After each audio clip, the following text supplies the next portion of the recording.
into the Hockey Hall of Fame.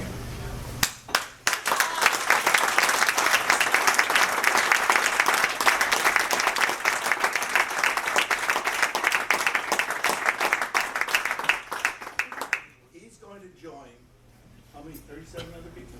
Yes. 37 other people across Canada and the States in the Hockey Hall of Fame.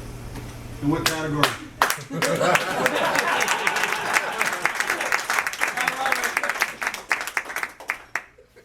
But before I call Glenn up, we would like Donna to come up, please.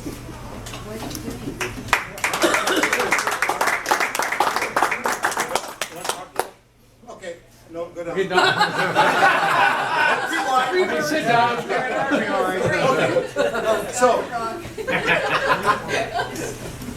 where, that's one of Glenn's daughters, or what, the only one. Somewhere back there. Get Brian to drown. Yeah, there he is. The other daughter down. The other daughter. So you know, and of course Donna's wife. And now I'm going to get Brother Jimmy Jones to make the official presentation. Brother! Jerry, there's a seat with the ref. You're getting suspended. Thank you very much. This is kind of an honor for me, where you've been around hockey as long as I have, and bumping into Zwick occasionally. Occasionally, that's the word I use loosely. Starting up as Fraser League and etc. And so, because of all of you, you sent in Glenn's name and brought to your attention of Cara. So, which is, for those who don't know, is Canadian Adult Recreational Hockey Association. And what I'd like to do now is give you a bit of history on the association and on the Hall of Fame. And because it's such a big thing, I have to put it on paper and read it to you. Since its inception in 1975, Cara Hockey has had the opportunity to collaborate with individuals and hockey-related groups that exemplify the organization's specific goals and objectives. As such, these individuals and or groups have been inducted into the prestigious Cara Hockey Hall of Fame. Those who have already been selected into the Hall of Fame have set a high standard of commitment, dedication, and sportsmanship that the association continuously endeavors to maintain. The Builder category has the largest number of honored members in Cara's Hockey Hall of Fame, with 30 inductees. The first being Randy Ellis, the father of Ron Ellis, who played for the Toronto Maple Leafs. Anybody want to boo? This figure is understandable when we consider the amount of work and dedication required of individuals to build their associations or leagues from infancies to strong local organizations. Also, the strong promoters and leaders of our hockey programs are easily identified. Their stories of commitment are quickly attested to, requiring less work to document and submit, but their necessity to the success of Cara is extremely important. As a builder, Glenn spelt with two M's from his college days has formed recreational teams and leagues that have benefited our players and our community. He operates a summer league for those who arrive at the arena wearing shorts and a muscle shirt, dragging a hockey bag and a stick. Annual tournaments for players with various talent levels. He organized the Surrey High School program, and here I want to quote Laura Bears, Community Service Assistant and League Coordinator. She's with us. She wrote in support of Glenn's nomination, Mr. Zwick's vision in creating the league has assisted in developing student athletes that love the game, respect others, and take pride in themselves. The league hopes that these students mature into effective, passionate, and involved leaders and contributors in every aspect of their future. Without community advocates such as Glenn, these initiatives would not be possible. As a member of the Canadian Adult Recreational Hockey Association Builder category, I'm pleased to welcome Glenn Zwick as a fellow member. Behind the man who dedicated himself to his passion, he requires an understanding companion. Your success, Glenn, is the support of Donna and the children. Why don't we have Glenn and Donna come up, please?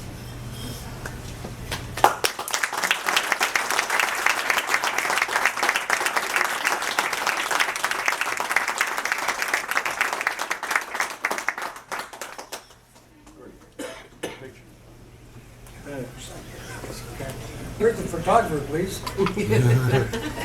They're busy. Moving time. In the penalty box. Come on, Gord.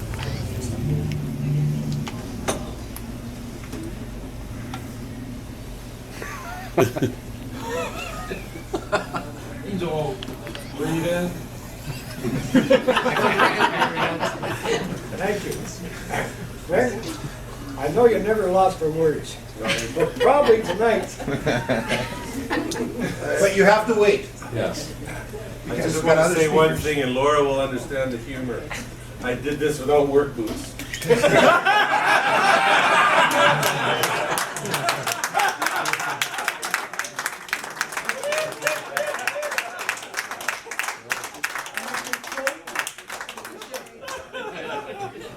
So, that's the official presentation, except there's one large poster that still's got to come from back east. For whatever reason, they didn't send it.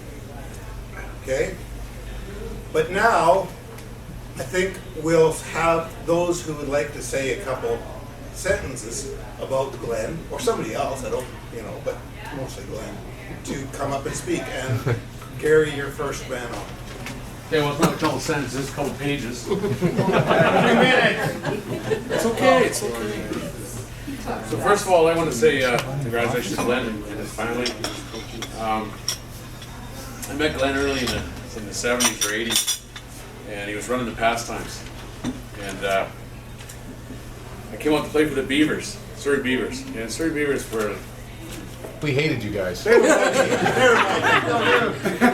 First game, pastimes outshot us 71-5 and beat us 11-0, and Louis threw me out.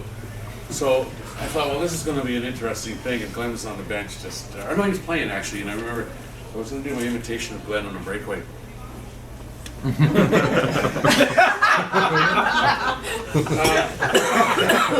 It's for the camera. So we called them the evil pastimes, and you think you hated us? We hated you guys more. It was an amazing time. We'd go out and play in Cloverdale, and it was, I think our ice time was at 8:45 in Cloverdale. Try 10:30. Game was over at 10:30. We went to golf. We left there. The strategy session on how to beat the pastimes would be over around 7 a.m. And all the beer, everything that restaurant had been consumed, and we had a big strategy on how to beat Glenn, how to beat the pastimes. But it didn't really happen for quite a while. It's too bad Rick Wendell-Webb's not here, because Terry Hamilanian was playing defense for pastimes, and we had a new strategy. We got Wendell out on the team and told him to take the puck and wind up behind our net and be able to get through the whole team. And as he got the puck, he put his head down and came out and Hamilanian and hit him. And this was at North Delta, and I remember Webb had the wire mesh, because we didn't have glass then, imprinted in his face, and his helmet cracked in half. And I remember Glenn just smiling and saying, "That's how hockey's played." So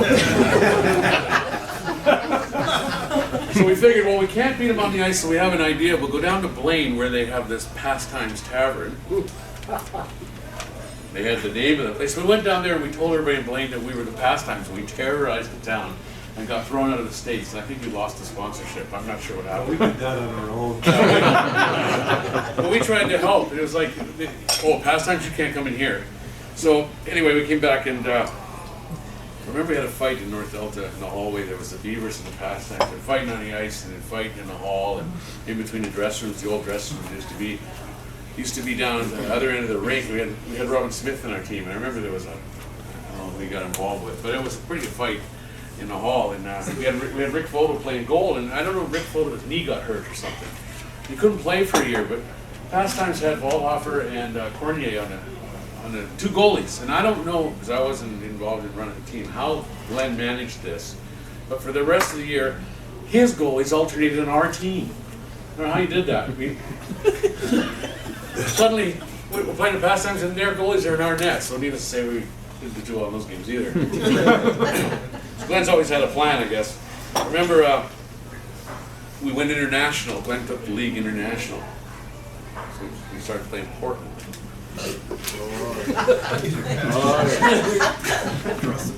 Yeah. Well, after a few games, some of us couldn't cross the border. But Portland would come up here, and we'd have goon shows. This was the Beavers and Portland, and you know, I know the Pastimes and Portland. But I was Glenn had big dreams then to take the league international. So that experiment went on for a few years.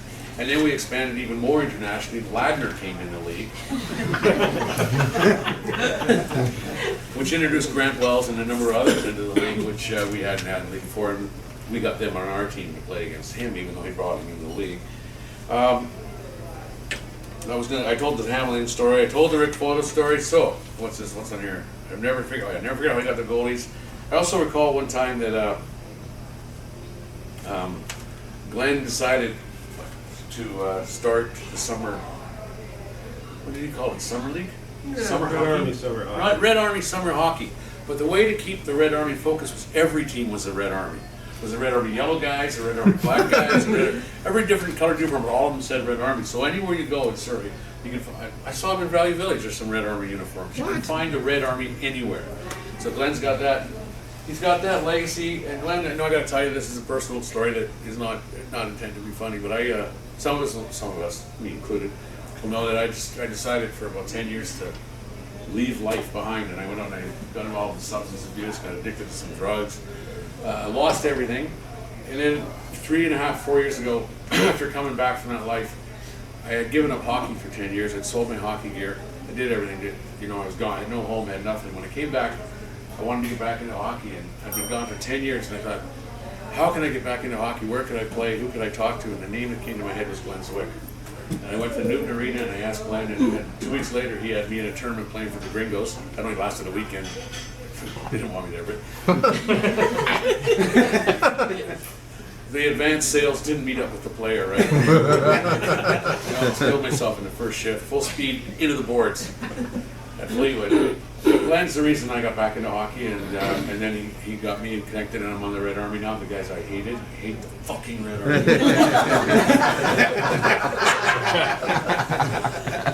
Now I play for the Red Army, and now I play hockey again. Thanks, Glenn. Now